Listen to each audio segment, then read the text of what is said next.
नमस्कार बालमित्र मैत्रिणींनो. मी मंगला वलगावकर. माझं मंगला आजीच्या धमाल गोष्टी नावाचं यूट्यूब चॅनल आहे. त्याच्यावर मी तुमच्यासाठी गोष्टी सांगते, काही श्लोक सांगते संस्कृतचे सुंदर सुंदर, काही कोडी सांगते, काही अनुभव सांगते आणि मोठ्या माणसांसाठी पण काही लेख सांगते, काही अनुभव सांगते. तर असं हे माझं यूट्यूब चॅनल आहे. तर ते तुम्ही सबस्क्राईब करा, शेअर करा, लाईक करा आणि कॉमेंट्स पण करा बरं का त्याच्यावर. तर आज जी गोष्ट सांगणार आहे ना मी, ती एका म्हाताऱ्या बाईची गोष्ट, आजीची गोष्ट आहे. पण त्या गोष्टीचं नाव आहे गीतेचं आचरण.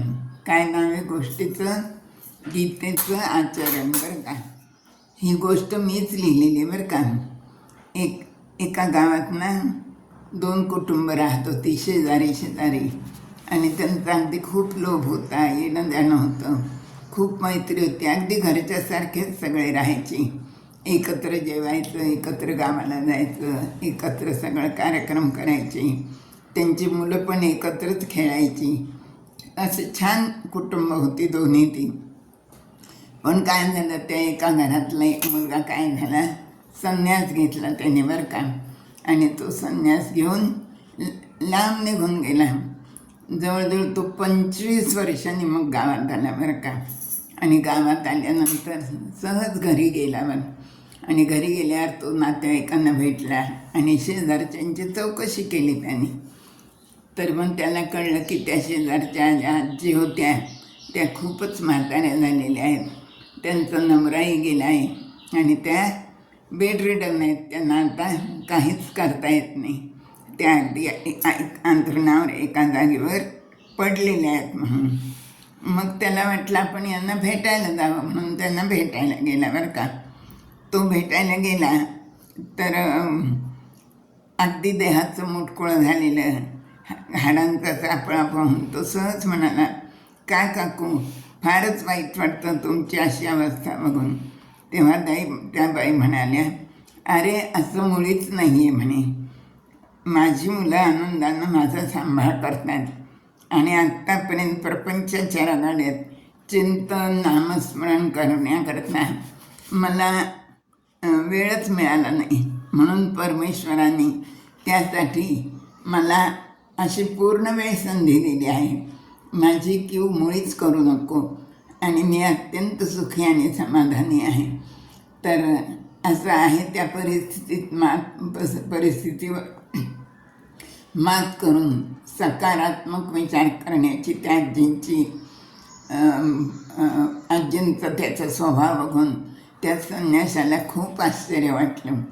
आणि मग तो खूपच अगदी प्रभावित झाला त्या आजींच्या सगळ्या बोलण्यामुळं. तर सर्व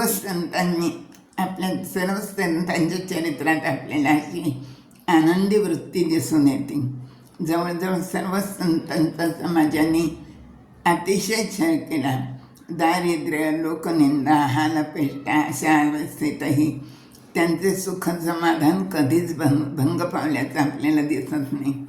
दुःखावर मात करून आनंदात जगण्याची किमया त्यांना साध्य झाली होती. आता अजून एक असंच उदाहरण छोटंसं गमतीशीर आहे बरं का. एक सभा होती बरं का, आणि त्या सभेत दुर्योधन पण होते आणि युधिष्ठिर म्हणजे धर्मराज तो पण होता. तर कृष्णाने दुर्योधनाला पहिल्यांदा विचारलं की या सभेत तुला चांगले कोण कोण दिसत आहेत? तर दुर्योधन म्हणाला, मला एकही इथं चांगला दिसत नाही, सगळेच दुर्जन आहेत, सगळेच वाईट आहेत म्हणून. मग त्याचं झाल्यावर कृष्णाने युधिष्ठिराला प्रश्न विचारला की या सभेत तुला कोण कोण वाईट दिसत आहेत? तर युधिष्ठिर म्हणाले, या सभेत मला एकही जण वाईट दिसत नाही, सगळेच जण चांगले दिसत आहेत, असं युधिष्ठिराने उत्तर दिलं. सभा तीच, माणसं तीच, विचारणारा तोच, पण ज्यांना विचारलं ते दोघं वेगळे वेगळे होते आणि ते वेगळ्या वेगळ्या दृष्टिकोनातून पाहत होते. त्यांनी आपल्या डोळ्याला वेगळ्या रंगाचा चष्मा घातला होता आणि त्याप्रमाणे त्यांना दिसत होतं. त्यामुळं आपण जसा आपल्या डोळ्यावर चष्मा घालू तसं आपल्याला दिसतं. तर आपण नेहमी चांगला चष्मा घातला पाहिजे आणि चांगल्या नजरेतून पाहिलं पाहिजे. तर मग आपल्याला सगळं वाईटातही चांगल्याच गोष्टी दिसतात.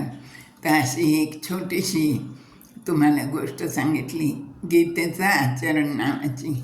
धन्यवाद.